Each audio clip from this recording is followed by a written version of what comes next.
Lion ಟಿವಿಯ big ನ್ಯೂಸ್ಗೆ ಸ್ವಾಗತ. ನಾನು ಬಸವರಾಜ್. ತಮಿಳುನಾಡು ವಿಧಾನಸಭೆಯಲ್ಲಿ ನಿನ್ನೆಯಷ್ಟೇ ಭಾರಿ ಹೈ ಡ್ರಾಮಾ ನಡೆದಿತ್ತು.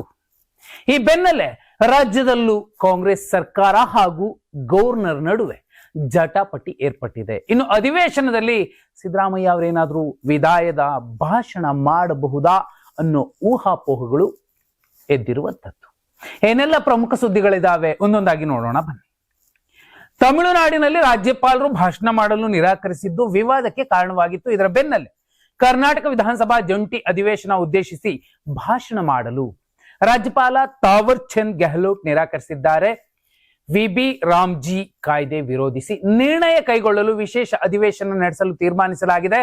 ನಾಳೆಯಿಂದ ರಾಜ್ಯಪಾಲರು ಜಂಟಿ ಅಧಿವೇಶನ ಉದ್ದೇಶಿಸಿ ಭಾಷಣ ಮಾಡಲು ನಿರಾಕರಿಸಿದ್ದಾರೆ. ಈಗಾಗಲೇ ಗವರ್ನರ್ ಭಾಷಣದಲ್ಲಿ ಆ ಅಂಶಗಳನ್ನು ಸೇರಿಸಲು ಸರ್ಕಾರ ಪ್ರಯತ್ನ ಮಾಡಿತ್ತು. ಆದರೆ ರಾಜ್ಯಪಾಲರು ಭಾಷಣ ಮಾಡದೆ ಇರುವ ಬಗ್ಗೆ ನಿರ್ಣಯ ಕೈಗೊಂಡಿದ್ದಾರೆ. ಈ ಮೂಲಕ ಸರ್ಕಾರಕ್ಕೆ ಗವರ್ನರ್ ಗೆಹ್ಲೋಟ್ ಶಾಕ್ ಕೊಟ್ಟಿರುವಂತದ್ದು. ಶಿಡ್ಲಘಟ್ಟ ಪೌರಾಯುಕ್ತೆಗೆ ಧಮಕಿ ಹಾಕಿದ್ದ ಪ್ರಕರಣಕ್ಕೆ ಸಂಬಂಧಿಸಿದಂತೆ ಕಾಂಗ್ರೆಸ್ಸಿನ ನಾಯಕ ರಾಜೀವ್ ಗೌಡ ಅವರನ್ನ ಕಾಂಗ್ರೆಸ್ ಪಕ್ಷದ ಪ್ರಾಥಮಿಕ ಸದಸ್ಯತ್ವದಿಂದ ಉಚ್ಚಾಟನೆ ಮಾಡಲಾಗಿದೆ. ಮೊದಲು ಕೆಪಿಸಿಸಿ ಶೋಕಾಸ್ ನೋಟಿಸ್ ಜಾರಿ ಮಾಡಿತ್ತು. ಉತ್ತರ ನೀಡದೆ ತಲೆಮರೆಸಿಕೊಂಡ ಕಾರಣಕ್ಕೆ ಹಾಗೂ ಪಕ್ಷದ ಶಿಸ್ತು ಉಲ್ಲಂಘನೆ ಮಾಡಿದ ಕಾರಣಕ್ಕೆ, ಮುಖಂಡರು ಮುಜುಗರೆ ತಂದ ಕಾರಣಕ್ಕೆ ಪಕ್ಷದಿಂದ ಅಮಾನತುಗೊಳಿಸಲು ಕೆಪಿಸಿಸಿ ಶಿಸ್ತು ಸಮಿತಿಗೆ ಕೆಪಿಸಿಸಿ ಪ್ರಧಾನ ಕಾರ್ಯದರ್ಶಿ ಚಂದ್ರಶೇಖರ್ ಶಿಫಾರಸು ಮಾಡಿದ್ದಾರೆ. ಶಿಡ್ಲಘಟ್ಟ ಕಾಂಗ್ರೆಸ್ ರಾಜಕಾರಣದಲ್ಲಿ ಭಾರಿ ಸಂಚಲನ ಮೂಡಿಸಿದ್ದು, ಅಧಿಕಾರಿಗಳ ಮೇಲೆ ದರ್ಪ ತೋರುವ ನಾಯಕರಿಗೆ ಸ್ಪಷ್ಟ ಎಚ್ಚರಿಕೆಯ ಸಂದೇಶವನ್ನ ಕೂಡ ಈ ಮೂಲಕ ರವಾನಿಸಲಾಗಿದೆ. ಸಿಎಂ ಕುರ್ಚಿ ಜಟಾಪಟಿ ವಿಚಾರದಲ್ಲಿ ಹೈಕಮಾಂಡ್ ಮೌನ ವಹಿಸಿರುವ ಬಗ್ಗೆ ಡಿಕೆ ಶಿವಕುಮಾರ್ ಬೆಂಬಲಿಗರು ಬೇಸರ ಹೊರಹಾಕಿದ್ದಾರೆ. ಮಾಗಡಿ ಶಾಸಕ ಬಾಲಕೃಷ್ಣ ಮಾತನಾಡಿ ಶೀಘ್ರವೇ ಗೊಂದಲ ಬಗೆಹರಿಸುವ ಆಶಾಭಾವನೆಯನ್ನ ಹೊರಹಾಕಿದ್ದಾರೆ. ಇದಕ್ಕೆಲ್ಲ ಹೈಕಮಾಂಡ್ ನಾಯಕರೇ ಅಂತ್ಯ ಹಾಡಬೇಕು. ಡಿಕೆ ಶಿವಕುಮಾರ್ ಅವರು ನಮ್ಮ ಜಿಲ್ಲೆಯ ನಾಯಕ, ಒಮ್ಮೆ ಒಂದು ಅವಕಾಶ ಕೊಡಿ ಅಂತ ಹೇಳುವುದಾಗಿ ತಿಳಿಸಿದ್ದಾರೆ.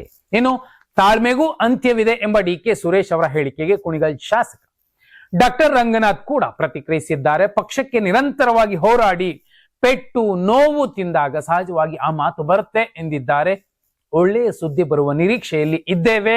ಸಿಎಂ ಸಿದ್ದರಾಮಯ್ಯ ಮಾತು ತಪ್ಪುವವರಲ್ಲ. ಒಂದು ಸಭೆ ಆಗಬೇಕು, ಸಭೆ ಬಳಿಕ ಬಗೆಹರಿಯುತ್ತೆ ಅಂತ ಹೇಳಿದ್ದು ಕುತೂಹಲ ಹೆಚ್ಚಿಸಿದೆ. ಅಸಮರ್ಥ ಗೃಹ ಸಚಿವರು ಅಧಿಕಾರದಲ್ಲಿದ್ದಾರೆ ಎನ್ನುವ ವಿಪಕ್ಷಗಳ ಟೀಕೆಗೆ ಕೆಜಿಎಫ್ ನಗರದಲ್ಲಿ ನಡೆದ ಕಾರ್ಯಕ್ರಮದಲ್ಲಿ ಗೃಹ ಸಚಿವ ಡಾಕ್ಟರ್ ಜಿ ಪರಮೇಶ್ವರ್ ಖಡಕ್ ಟಾಂಗ್ ಕೊಟ್ಟಿದ್ದಾರೆ. ನಾನು ಮೃದು ಸ್ವಭಾವದವನು ಅಂತ ಹೇಳಿ ಪದೇ ಪದೇ ಮೆಲ್ಲಗೆ ಮಾತಾಡ್ತೀನಿ ಅನ್ನೋದನ್ನು ಹೇಳುವವರೇ ನನಗೆ ಪೊಲೀಸ್ ಇಲಾಖೆ ಕೊಡ್ತಾರೆ. ಅದ್ಯಾಕೆ ಗೃಹ ಇಲಾಖೆ ಖಾತೆಯನ್ನ ನನಗೆ ಕೊಡ್ತಾರೋ ಗೊತ್ತಿಲ್ಲ.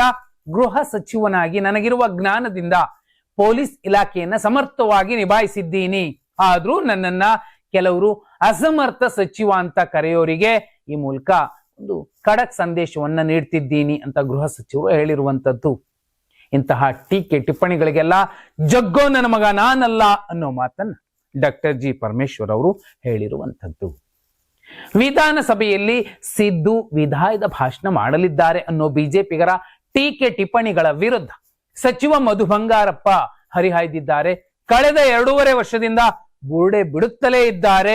ಬಡವರು ದುಡಿಯುತ್ತಾರೆ ಅಂದ್ರೆ ಬಿಜೆಪಿಗರಿಗೆ ಹೊಟ್ಟೆ ಕಿಚ್ಚು. ಗಾಂಧಿ ಹೆಸರೇಳಿದ್ರು ಹೊಟ್ಟೆ ಕಿಚ್ಚು. ಪ್ರತಿದಿನವೂ ಗಾಂಧಿ ಅವರನ್ನ ಹತ್ಯೆ ಮಾಡ್ತಿದ್ದಾರೆ. ಅಧಿವೇಶನದಲ್ಲಿ ಬಂದು ಚರ್ಚೆ ಮಾಡೋ ಬದಲು ಕೊನೆ ಭಾಷಣ ಅಂತಾರೆ. ಅವರ ಮನೆಯಲ್ಲೇ ಹೊಲಸು ರಾಡಿಯಾಗಿದೆ. ವಿಜೇಂದ್ರ ಮನೆಯಲ್ಲಿ ಎಷ್ಟು ಬಾಗಿಲು ಕಿಟಕಿಗಳು ಯಾವ ಕಡೆ ಇವೆ ಅನ್ನೋದನ್ನ ಅವರು ಹೇಳ್ಬಿಡ್ಲಿ, ಮೊದಲು ನಿಮ್ಮ ವಿಚಾರ ನೋಡ್ಕೊಳ್ಳಿ ಅಂತ ಮಧು ಬಂಗಾರಪ್ಪ ಅವರು ವಿಜೇಂದ್ರ ಅವರಿಗೆ ಮತ್ತು ಬಿಜೆಪಿಗೆ ಟಾಂಗ್ ಕೊಟ್ಟಿದ್ದಾರೆ. ಅಬಕಾರಿ ಇಲಾಖೆಯಲ್ಲಿ CL7 ಲೈಸೆನ್ಸ್ ನೀಡಲು ಅಬಕಾರಿ ಸಚಿವ RB ತಿಮ್ಮಾಪುರ ಪುತ್ರ ಅಧಿಕಾರಿಗಳು ಲಂಚಕ್ಕೆ ಬೇಡಿಕೆ ಇಟ್ಟಿದ್ದಾರೆ ಅನ್ನೋ ಆಡಿಯೋ ವೈರಲ್ ಆಗಿತ್ತು. ಈ ಪ್ರಕರಣದಲ್ಲಿ ಸಿಎಂ ಸಿದ್ದರಾಮಯ್ಯನವರ ಹೆಸರನ್ನು ತಳುಕು ಹಾಕಲಾಗಿದೆ. ವಿಪಕ್ಷ ನಾಯಕ ಆರ್ ಅಶೋಕ್ ಇಂಥದ್ದೊಂದು ಗಂಭೀರ ಆರೋಪ ಮಾಡಿದ್ದಾರೆ. ಸಿದ್ದರಾಮಯ್ಯನವರು ಧೃತರಾಷ್ಟ್ರನಂತೆ ಕಣ್ಣು ಮುಚ್ಚಿಕೊಳ್ಳುತ್ತಿದ್ದಾರೆ. ಈ ಅಕ್ರಮದಲ್ಲಿ ದೊಡ್ಡ ಪಾಲು ಮುಖ್ಯಮಂತ್ರಿಗೆ ತಲುಪುತ್ತಿದೆ. ಜೊತೆಗೆ ಅಸ್ಸಾಂ ಚುನಾವಣೆಗೂ ಹಣ ಬಳಕೆಯಾಗಲಿದೆ. ರಾಹುಲ್ ಗಾಂಧಿ ಮೊದಲು ಈ ಚೋರಿಯ ಬಗ್ಗೆ ಮಾತನಾಡಬೇಕು ಅಂತ ಆಗ್ರಹಿಸಿದ್ದಾರೆ. ಇನ್ನೆಷ್ಟು ದಿನ ಇರ್ತೀನೋ ಇರುವಷ್ಟು ದಿನ ಚೀಲ ತುಂಬಿಸಿಕೊಳ್ಳೋಣ ಎಂದು ಸಿಎಂ ಸಿದ್ದರಾಮಯ್ಯ ಕೂಡ ಇದ್ದಾರೆ. ಹೀಗಂತ ವಿಧಾನ ಪರಿಷತ್ ಸದಸ್ಯ ಸಿಟಿ ರವಿ ಲೇವಡಿ ಮಾಡಿದ್ದಾರೆ. ರಾಜ್ಯ ಸರ್ಕಾರ ಭ್ರಷ್ಟಾಚಾರದಲ್ಲಿ ತೊಡಗಿಕೊಂಡಿದ್ದು ಜನರ ವಿಶ್ವಾಸ ಕಳೆದುಕೊಂಡಿದೆ.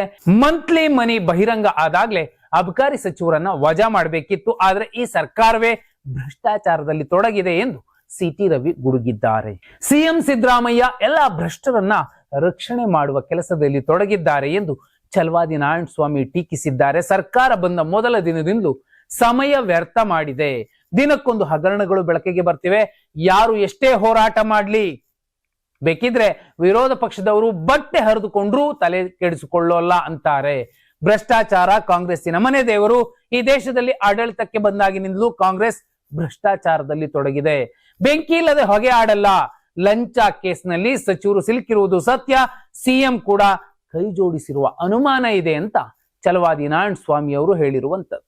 ಅಬಕಾರಿ ಇಲಾಖೆ ಲಂಚ ಪ್ರಕರಣದ ವಿಚಾರದಲ್ಲಿ ಸರ್ಕಾರವನ್ನು ಕೇಂದ್ರ ಸಚಿವ ಎಚ್.ಡಿ. ಕುಮಾರಸ್ವಾಮಿ ಕುಟುಕಿದ್ದಾರೆ.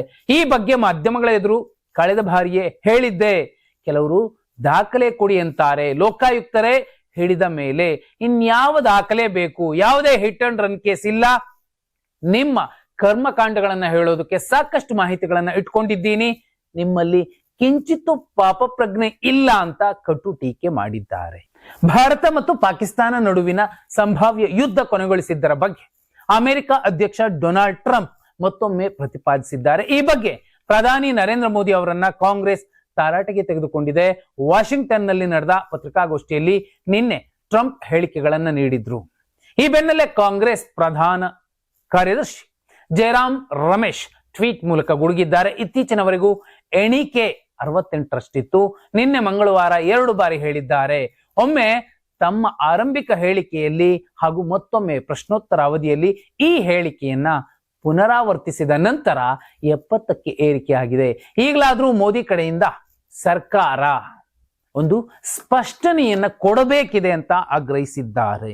ಇದು ಇವತ್ತಿನ ಪ್ರಮುಖ ಸುದ್ದಿಗಳಾಗಿದ್ವು. ನಾಳೆ ಕೂಡ ಪ್ರಮುಖ ಸುದ್ದಿಗಳನ್ನ ಸರಳವಾಗಿ ಸಮಗ್ರವಾಗಿ ಹೇಳುವಂತಹ ಪ್ರಯತ್ನ ಮಾಡ್ತೀವಿ. ಧನ್ಯವಾದ. ಶುಭರಾತ್ರಿ.